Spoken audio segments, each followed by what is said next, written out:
வணக்கம் நண்பர்களே, இது ஒரு மஜாவான விளாகாக தான் இருக்கும். கடைசி வரையும் பாருங்க. நம்மளுக்கு சண்டேனாலே எப்பவுமே மேட்ச் டே தான். ஒயிட் பால் லீக் மேட்ச் தான் ஆட போறோம் இன்னைக்கு. ஸோ அதனால வேகமாக கிரவுண்டுக்கு போயிட்டு கொடுத்த ஜெர்சியை போட்டுட்டு நேராக ஃபீல்டிங் போயிட்டோம். 20 ஓவருக்கு 230 ரன் அடிச்சாங்க. அடுத்து நாங்கள் பேட்டிங் போயிட்டு 185 அடித்தோம். இந்த மேட்ச் தோத்தாலும் அடுத்த மேட்ச் கண்டிப்பாக ஜெயிப்போம். அப்படியே நேரம் என் ஃப்ரெண்டு வீட்டுக்கு கிளம்பிட்டான். காலையே கூப்பிட்டான், வாடா வெளில போகலான்ட்டு. நான் மேட்ச் முடிக்கவே லேட்டாக அதனால கொஞ்சம் லேட்டாக தான் போனேன். என் மேலே செம கான்ல இருந்தானுங்க.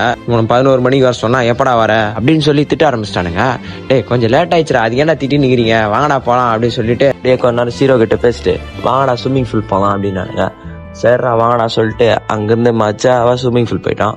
நேராக ஸ்விம்மிங் பூல் போயிட்டு நல்லா ஆட்டம் போட்டு அங்கேருந்து ஸ்ட்ரைட்டா என் ஃப்ரெண்டு வீட்டுக்கு கிளம்பிட்டேன். போனா அங்கே ஜாக்கி சான் போயிட்டு இருந்தது. அப்படியே கொஞ்ச நேரம் ஜாக்கி சான் பார்த்துட்டு அங்கேருந்து நேராக கோயிலுக்கு கிளம்பிட்டோம். 5 புகழ்பெற்ற ஏகாமனார் கோயிலுக்கு தான் இன்னைக்கு வந்திருக்கோம்.